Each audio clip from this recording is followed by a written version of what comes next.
जय हिंद साथियों, मैं Himanshu Singh the success desire के यूट्यूब चैनल पर आपका स्वागत करता हूं और उम्मीद करता हूं कि आप सब लोग घर पर स्वस्थ होंगे और अपनी पढ़ाई को लेकर बिल्कुल एक सेना की फौजी की तरह अपनी लक्ष्यों की ओर अग्रसर होंगे। आप अपने एक टारगेट की ओर अग्रसर होंगे और मैं उम्मीद करता हूं कि अभी तक जो भी चीज़ें में हमने आपको दी उसको आप इंजॉय भी कर रहे होंगे। तो आज वीडियो को शुरू करने से पहले जिन किसी ने भी हमारे चैनल को सब्सक्राइब नहीं किया है वो हमारे चैनल को सब्सक्राइब करें और हमारी वीडियो को लाइक करें, शेयर करें और अधिक से अधिक मात्रा में कमेंट करें। कुछ बच्चों से मैं रिक्वेस्ट करूँगा, ये बिल्कुल रिक्वेस्ट है कि हमारी वीडियो के लिंक को अपने व्हाट्सएप स्टेटस पर, फेसबुक स्टोरी पर तथा इंस्टा स्टोरी पर लगाएं, क्योंकि आपका इन लिंक को लगाना हमें एक बड़ी सफलता दिला सकता है। और क्योंकि आप सभी जानते हो और यही हमारे देश के प्रधानमंत्री जी का नारा है कि सबका साथ सबका विकास। अगर आपका साथ होगा तो हमारा विकास होगा और जैसे ही हमारा विकास होगा हम आपके लिए कुछ नई नई चीज़ें और बेहतर ढंग से लेकर आएंगे। तो पिछली कक्षा में हमने लोकसभा की संरचना के बारे में पढ़ा कि लोकसभा में जो वर्तमान में अधिकतम सीट है वो 550 हैं, जिसमें से 530 सीटें जो है राज्यों से आती है, जबकि जो 20 अधिकतम जो सीटें हैं वो केंद्र शासित प्रदेश से आती है और जबकि जो 2 सीटें आनी थी एंग्लो इंडियन से उसको सरकार ने क्या कर दिया है, निरसित कर दिया है।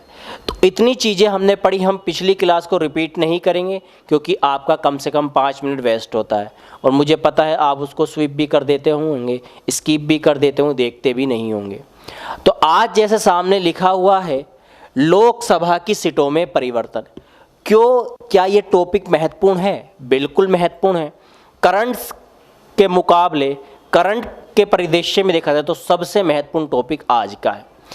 क्या जब हमारा देश आज़ाद हुआ, जब हमारे देश का पहला चुनाव हुआ तो क्या लोकसभा की सीटें 550 ही थी? क्या इससे कम थी? वो आज चीज़ हम यहाँ पर देखेंगे। तो बच्चों अब हम अपना लेक्चर शुरू करते हैं, तो ध्यानपूर्वक हमारी वीडियो को देखें और उसको समझने की कोशिश करें।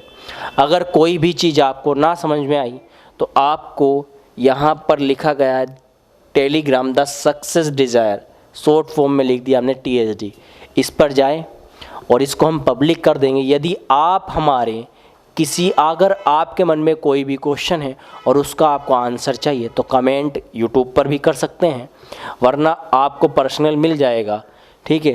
तो इतना ध्यान रखना है। तो आज हम क्लास शुरू करने से पहले तो जैसे कि आप सभी जानते हो कि जब हमारा देश आज़ाद हुआ तो हमारे देश में भाषा के आधार पर राज्यों के बनाने की क्या उठने लगी, मांग उठने लगी कि जितने भी हमारे देश में राज्य थे उस समय उन्होंने भाषा के आधार पर क्या कहा कि राज्यों का गठन किया जाना चाहिए। और इसी परिदृश्य में भारत सरकार ने कदम उठाते हुए अगर हम पहली बार बात करें तो सन 1948 में जस्टिस धर आयोग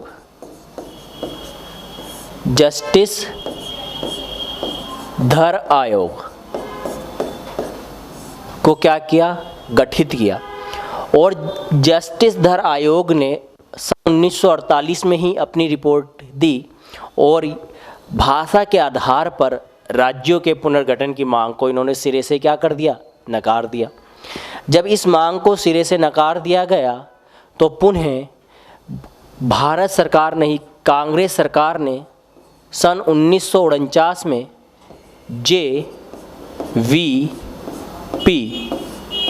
समिति का गठन किया और JVP समिति ने भी भाषा के आधार पर राज्य के पुनर्गठन की मांग को क्या कर दिया, स्वीकार किया। अब आप कहोगे सर इस टॉपिक का इससे क्या लिंक है? लिंक अभी पढ़ेंगे, इसलिए मैं इसको डिटेल में नहीं पढ़ा रहा हूँ। प्रक्रिया में डिटेल में केवल समझा रहा हूँ कि ये चीज़ें हुई। जेवीपी का मतलब हम बता देते हैं कि है क्या जेवीपी का मतलब। जैसे जवाहरलाल नेहरू, जवाहरलाल नेहरू,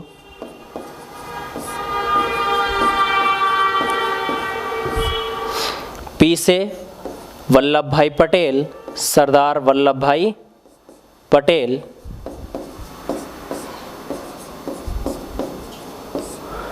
और पी से आपके थे पट्टाभी,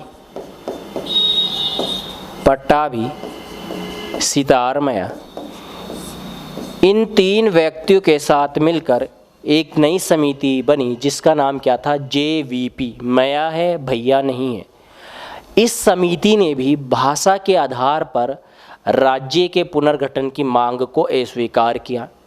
जब इस चीज़ को अस्वीकार कर दिया गया तो दक्षिण भारत में विशेषतः आंध्र प्रदेश तेलुगु भाषियों ने भाषा के आधार पर राज्य के गठन की मांग को उठाना शुरू किया। जब राज्य की संगठन की मांग को उठाना शुरू किया कि भाषा के आधार पर राज्य के गठन किया जाए, इसकी मांग को उठाना शुरू किया, तो वहाँ पर एक व्यक्ति जो थे जिनका नाम क्या था, पोट्टी श्री रामुल्लू, कि जो पोट्टी श्री रामुल्लू है वो 56 दिन के लिए किस पर बैठ गए, 56 दिन तक आमरण अनशन पर बैठे रहे। 56 दिन तक आमरण अनशन पर बैठे रहे और 56 दिन बाद इस कांग्रेसी नेता की क्या हो गई, मृत्यु हो गई। और जब इस कांग्रेसी नेता की मृत्यु हुई तो तेलुगु भाषियों ने इस पर व्यापक स्तर पर विद्रोह करना शुरू कर दिया, यानी कि राज्य की भाषा के आधार पर राज्य के पुनर्गठन की मांग को व्यापक स्तर पर क्या कर दिया, फैलाना शुरू कर दिया। तब पश्चात तत्कालिक जो प्रधानमंत्री थे पंडित जवाहरलाल नेहरू ने भाषा के आधार पर राज्य को गठित करने की मांग को क्या कर लिया, स्वीकार किया। और भाषा के आधार पर पहला जो राज्य बना, भाषा के आधार पर पहला जो राज्य बना सन 1953 में, उस राज्य का नाम क्या था, आंध्र प्रदेश। यानी कि भाषा के आधार पर गठित होने वाला पहला राज्य क्या था, आंध्र प्रदेश हुआ। ये हमने थोड़ा सा पढ़ा। जब हम डिटेल में पढ़ेंगे ना और डीपली, तो हम सारी चीज़ें पढ़ेंगे उस समय। इतनी बात समझ में आ गई होंगी, इतना मुझे पता है। तो इसका स्क्रीनशॉट ले लीजिए, क्योंकि आज पीडीएफ के थ्रू पढ़ना है थोड़ा सा, तो आज लेना ही पड़ेगा। ले लो इसका स्क्रीनशॉट, फिर आगे हम डिलीट कर देंगे, क्योंकि इसको इतनी बात मैं समझता हूँ आपको स्पष्ट समझ में आ गई होगी कि सन 1953 में भाषा के आधार पर पहला गठित होने वाला राज्य कौन सा था, आंध्र प्रदेश था। ये तो 1953 की बात हुई। लेकिन अगर हम बात करें 1950 की, क्या 1950 में उस समय भारत में कितने राज्य थे, क्योंकि थोड़ा सा एक स्टेप पीछे चल रहे हैं हम। अब देखो बच्चों क्या हुआ, अगर हम 1950 की बात करें तो 1950 में 1950 में हमारे देश में जो राज्य थे वो टोटल कितने राज्य थे, 29 राज्य ही थे। 29 क्या थे, राज्य थे। और इन राज्यों को 4 ग्रुप में डिवाइड किया गया, group A, group B, group C और ग्रुप डी। और इस प्रकार डिवाइड किया गया कि ग्रुप ए में जो सदस्य थे उनकी संख्या कितनी थी, 9। यहाँ भी कितने थे, 9। यहाँ कितने थे, 10। और यहाँ कितने थे, यानी कि टोटल जो राज्य थे वो कितने थे, 29 थे। 1950 की बच्चों में बात कह रहा हूँ, 1953 की नहीं कह रहा हूँ। अभी 1950 की बात हुई। अब ये राज्य कौन कौन से थे ये दिखाना है, इसलिए आज हमने स्लाइड डाल दी। अब कौन से राज्य किस ग्रुप में आए, कैसे आए, क्या प्रोसीजर था, क्या प्रक्रिया थी, कौन से ग्रुप ए में रखे, कौन से ग्रुप बी में, कौन से सी में, कौन से डी में, इसकी बात मैं यहाँ पर अभी नहीं करूँगा। जब हम पढ़ेंगे संविधान का भाग 1 तो वहाँ 110% इसके बारे में बताऊँ, वरना हम टॉपिक से क्या हो जाएंगे, पिछड़ जाएंगे, टॉपिक से क्या होंगे, हट जाएंगे। तो बच्चों इस प्रकार से जो राज्य थे आपके बटे हुए थे। देखिए इस रूप में आपके राज्य डिवाइड थे। जैसे लिखा है कि ग्रुप के में यानी कि ए में जो राज्य जैसे ये असम, बिहार, मुंबई, मध्य प्रदेश, मद्रास, उड़ीसा, पंजाब, संयुक्त प्रांत, इस रूप में राज्यों को डिवाइड किया गया था। स्लाइड ले लेना, काम भी आएगी आपके। अब सन 1953 में भाषा के आधार पर जब राज्य बना तो पहला राज्य कौन सा था? हैदराबाद। तो सॉरी कौन सा था? आंध्र प्रदेश। तो यहाँ पर जो पहले राज्य था आपका कौन सा? यहाँ पर जो पहले राज्य क्या था 1950 में? ऊपर शायद छोड़ दिया इन्होंने लिखना। बच्चों ये कहानी हम किसकी कर रहे हैं? 1950 की। तो इस राज्य का नाम था हैदराबाद। अब जब भाषा के आधार पर इसको गठित किया गया तो हैदराबाद के साथ एक और जोड़ दिया गया जिसका नाम क्या था? आंध्र प्रदेश। और इन दोनों को मिलाकर एक नया स्टेट बना जिसका नाम क्या कर दिया गया? आंध्र प्रदेश। क्योंकि इन दोनों एरिया में क्या बोली जाती थी? तेलुगु भाषा। क्योंकि टोटल 29 राज्य थे, 1953 में भाषा के आधार पर पहला जो राज्य बना वो आंध्र प्रदेश बना। इतनी कहानी स्पष्ट आपको अभी तक समझ में आई होगी। अब बच्चों आगे हुआ क्या वो समझिए। अगर जब एक राज्य भाषा के आधार पर बन गया तो क्या अन्य लोग जो है वो हाथ पे हाथ धर के तो नहीं बैठेंगे। तो जितने राज्य बचे बाकी उन्होंने भी इसकी मांग करनी उठानी शुरू कर दी कि हमारे राज्य को भी भाषा के आधार पर क्या किया जाए? गठित किया जाए। तो जब व्यापक स्तर पर और मांग उठने लगी तो भारत सरकार ने क्या किया, और यहीं से अब हम आपको समझेंगे। तो भारत सरकार ने क्या किया बच्चों? वर्ष 1953 में राज्य पुनर्गठन आयोग, वर्ष 1953 में राज्य पुनर्गठन आयोग, या फिर इसी को हम शॉर्ट फॉर्म में बोलते हैं बेटा फजल अली आयोग। फजल अली आयोग का क्या क्या गठन किया, जिसमें कुल कितने सदस्य से? 3। और इन 3 सदस्यों में बच्चों एक आपके थे फजल अली। एक कौन थे बच्चों आपके? फजल अली। एक आपके थे KM पणिक्कर। फजल अली, KM पणिक्कर। और एक जो बच्चों आपके थे वो थे HN कुंजरू। तो यानी कि इन 3 सदस्यों को मिलाकर एक आयोग का गठन किया गया जिसका नाम क्या था? पुनर्गठन, राज्य पुनर्गठन आयोग। और या क्योंकि इसके अध्यक्ष फजल अली थे इसलिए इस आयोग को हम क्या बोलते हैं? फजल अली आयोग। और फजल अली आयोग ने अब भाई वर्ष 1955 में फजल अली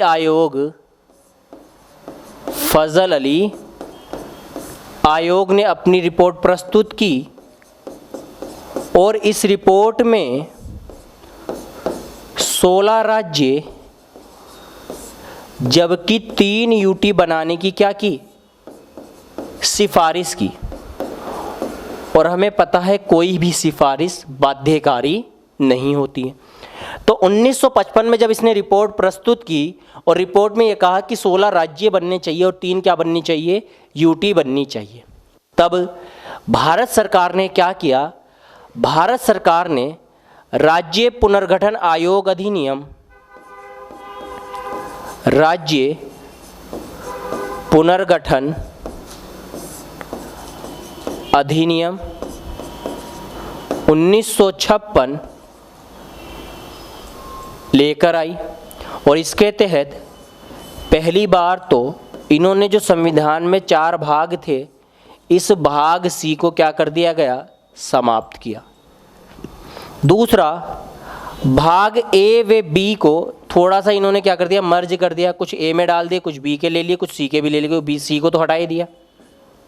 तीसरा इन्होंने क्या किया कि ये जो 16 राज्य थे हम 16 राज्य नहीं बनाएंगे, हम बल्कि कितने राज्य बनाएंगे? 14 राज्य बनाएंगे। और कितनी यूटी बनाएंगे? 6 यूटी। रिपोर्ट प्रस्तुत की 1955 में, लेकिन भारत सरकार ने अधिनियम बनाया और अधिनियम में ये कहा कि हम 14 राज्य बनाएंगे और 6 क्या बनाएंगे? यूटी बनाएंगे। तो ये कहानी थी 1956 तक। अब 1956 के बाद बच्चों खुद सोचो, जब राज्य 29 थे तब हर एक राज्य में लोकसभा की सीटें अलग होगी, सिंपल सी बात है, अलग होगी। तब उस समय 1956 से पहले कितनी सीटें थी वो अब देखेंगे हम, और 1956 के बाद सीटें कितनी कर दी गई वो भी हमें अब देखना। क्यों? क्योंकि 1956 के बाद राज्यों का पुनर्गठन हुआ, कुछ राज्य आपस में क्या हो गए, मर्जर हो गए। जब मर्जर हुए होंगे तो लोकसभा की सीटें क्या हुई होगी, बढ़ गई ही होगी। जैसे एक एग्जाम्पल बताता हूँ मैं, इसको मैं साफ कर रहा हूँ कुछ देर के लिए, कोई दिक्कत वाली बात ही नहीं है। आप स्क्रीनशॉट लेना चाहो स्क्रीनशॉट ले सकते हो, आराम से लीजिए, शांतिपूर्वक लीजिए, मेरे को इसमें कोई भी प्रॉब्लम नहीं होनी चाहिए। अब ले लीजिए, ले लिया होगा स्क्रीनशॉट, इतना टाइम नहीं लगता है। आगे देखिए, अब एक एग्जाम्पल दिखाए बच्चों। जैसे उन्होंने क्या किया कि एक स्टेट बनाया इन्होंने, मध्य प्रदेश। तो मध्य प्रदेश में भाई मध्य भारत को ले लिया, किसको ले लिया, भोपाल को लिया। मध्य भारत, भोपाल और एक, यानी कि ये पहले 3 राज्य थे ना भाई, मध्य भारत अलग था, भोपाल अलग था, विंध्याचल प्रदेश अलग था। अब इन तीनों को मिलाकर एक ही राज्य बनाया गया और उस राज्य का नाम क्या कर दिया, मध्य प्रदेश। मतलब इस प्रकार से राज्यों का मर्जर किया गया। तो 29 राज्य मर्ज होकर 29 राज्य कितने बदल गए, 14 राज्यों में बदल गए। और 14 राज्यों के अलावा कितनी यूटी बन गई, 6 यूटी बन गई। इतनी बात आपको मैं समझता हूँ समझ में आई होगी, इससे पहले आपने नहीं भी पढ़ी होगी तो अब समझ में आ गई होगी। तो अभी कहानी केवल इतनी पड़ी है कि सरकार ने किस प्रकार लोकसभा की सीटों में परिवर्तन किया। अब वो हम आसानी से समझ सकते हैं क्योंकि इसके पीछे का हमने बैकग्राउंड समझ लिया। समझ लिया बैकग्राउंड? जी सर समझ लिया। तो आगे अब देखिए, आगे बच्चों हुआ क्या ये समझने की कोशिश करिए आप। तो बच्चों अभी हम जब बात कर रहे हैं लोकसभा की सीटों में परिवर्तन की, तो बच्चों जब पहली लोकसभा गठित हुई, पहली जब लोकसभा थी 1952 में, 1952 के समय लोकसभा की जो सीटों की संख्या थी वो केवल बेटा कितनी थी, 489 थी, इससे ऊपर नहीं थी। पहली बार जो लोकसभा की हम बात करते हैं। लेकिन जैसे अभी मैंने बैकग्राउंड बताया कि भाषा के आधार पर राज्यों के गठन की जब मांग उठने लगी, तो जब मांग उठने लगी तो क्या किया जाएगा, सिंपल ये हुआ कि सरकार ने भाषा के आधार पर राज्य, जैसे पंजाबी के आधार पर पंजाब बना दिया, मराठी के आधार पर मराठ बना दी, महाराष्ट्र बना दिया, गुजराती के आधार पर गुजरात बना दिया, हिंदी के आधार पर हरियाणा बना दिया। तो इस प्रकार से भाषाओं के आधार पर नए नए राज्य बनने लगे। जब नए राज्य बने तो पुनर्गठन हुआ, कुछ राज्य बढ़े कुछ घटे, तो राज्य पुनर्गठन आयोग तो लाई। साथ ही साथ संसद ने सबसे महत्वपूर्ण संशोधन याद रखना है बच्चों, 7th कॉन्स्टिट्यूशनल अमेंडमेंट एक्ट 1956, यानी कि 7वां संविधान संशोधन अधिनियम 1956 लाया गया। दिखाई दे रहा है क्या? लोकसभा नहीं दिख रहा है, थोड़ा विनय सही कर लीजिए इसे, ठीक है। थोड़ा बच्चों में लोकसभा नीचे लिख रहा हूं, ठीक है, दिखाई नहीं दे रहा है, ठीक है बच्चों। अगर हम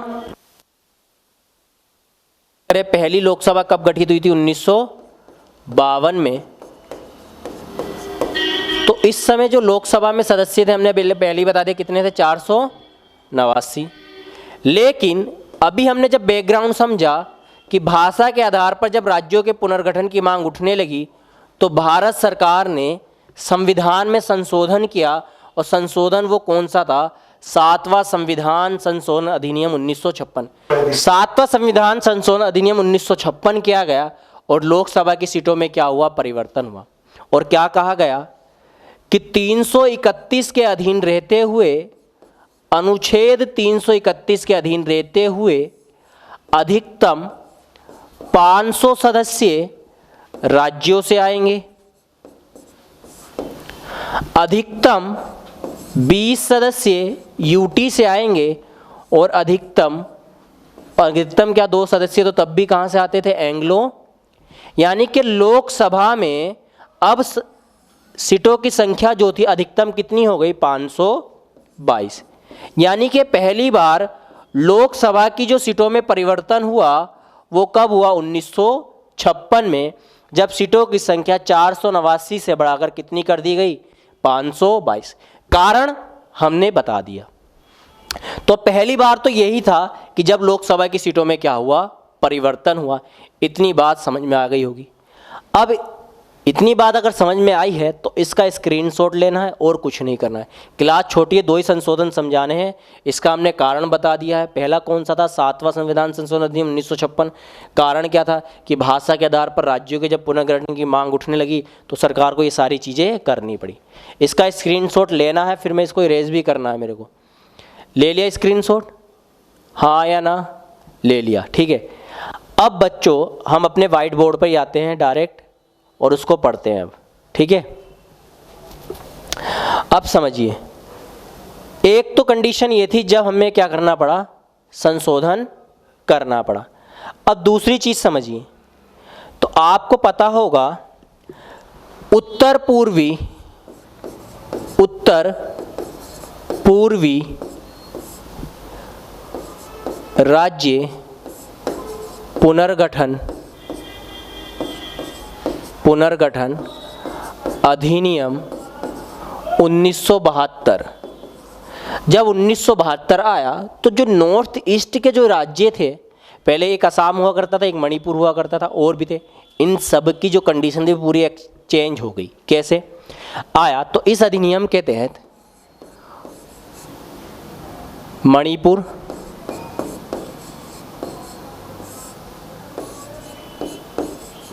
मिजोरम,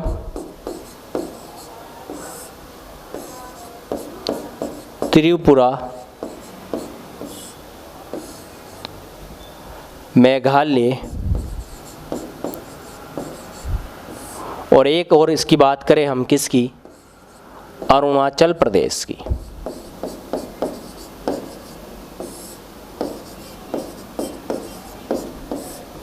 किसकी बात करें, अरुणाचल प्रदेश की। तो इसके बाद जो नॉर्थ ईस्ट के स्टेट थे उन सब में हमें क्या देखने को मिला, परिवर्तन देखने को मिला।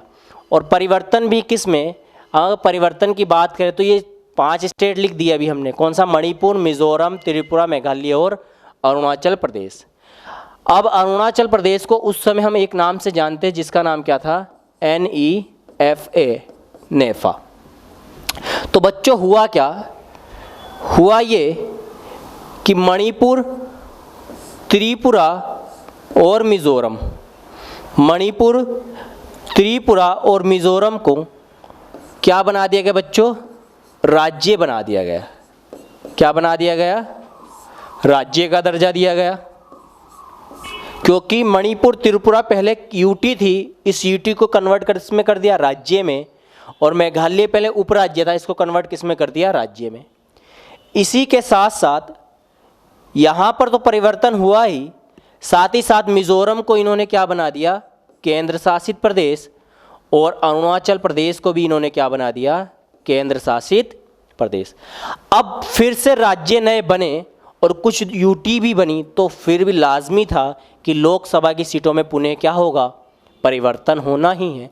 तो सरकार ने क्या किया, पुनः एक अधिनियम लेकर आई सरकार, पुनः सरकार अधिनियम लेकर आई, जिस अधिनियम का नाम क्या था, 31 कॉन्स्टिट्यूशनल अमेंडमेंट एक्ट 1973, यानी कि 31वें संविधान संशोधन अधिनियम 1973 के द्वारा पुनः लोकसभा की सीटों में परिवर्तन किया गया। और इस बार शर्त ये रख दी कि राज्यों से जो अधिकतम है वो कितने होने चाहिए, यूटी से अधिकतम कितने होंगे वो भी निर्धारित किया गया, और एंग्लो इंडियन कितने आएंगे ये भी निर्धारित किया गया। ऐसा क्यों किया, क्योंकि यहाँ पर समझिए, क्योंकि जब इसके बाद इलेक्शन हुए तो यहाँ पर हमने क्या देखा कि लोकसभा की जो अधिकतम सीटें कितनी थी, 500 थी, लेकिन जब इनका पुनर्गठन होने लगा तो लोकसभा की जो सीटें बढ़कर कितनी हो गई, कितनी हो गई, 506। अधिकतम कितनी आनी थी, 500 आनी थी, किसके अनुसार, 7वें संविधान संशोधन के अनुसार कितनी आनी थी, 500। लेकिन इस कंडीशन के बाद सीटों में परिवर्तन होकर कितनी हो गई अधिकतम 506। यानी कि मजबूरन सरकार को क्या लाना पड़ा, इसमें संशोधन करना पड़ा। और संशोधन क्यों किया, फिर करने का कारण यही था कि हमने जो नॉर्थ ईस्ट के स्टेट थे उसको किसी को राज्य का दर्जा दिया और किसी को केंद्र शासित प्रदेश का। और 31वां संविधान संशोधन अधिनियम 1973 आया और जहां पर स्पष्ट रूप से यह कहा गया कि अब जो राज्यों की जो अधिकतम सीटें होगी लोकसभा में वो कितनी आएगी 525, यूटी से अब कितनी आएगी 25 और एंग्लो इंडियन से कितने आएंगे 2। यानी कि 1973 में लोकसभा की जो अधिकतम सीटें थी वो कितनी थी 552। ये कहानी सी 1973। यानी कि 2 संविधान संशोधन के द्वारा एक 7वें और 31वें सीटों में क्या किया गया, परिवर्तन किया गया। लेकिन आगे फिर दमन व दीव तथा गोवा स्पष्ट रूप से एक क्या थी, केंद्र शासित प्रदेश थे। लेकिन दमन व दीव तथा गोवा पुनर्गठन अधिनियम